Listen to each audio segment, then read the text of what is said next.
Syederalun, beberapa sungai di Indonesia menawarkan pemandangan indah yang dapat Anda nikmati untuk menghabiskan waktu berlibur.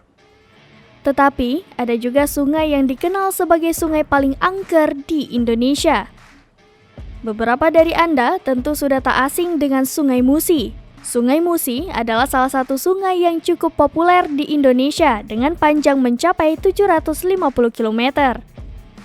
Jembatan Ampera yang menjadi salah satu ikon kota Palembang juga berada di atas sungai yang satu ini.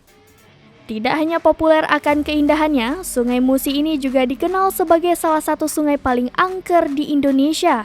Terdapat banyak cerita mistis mengenai sungai yang satu ini.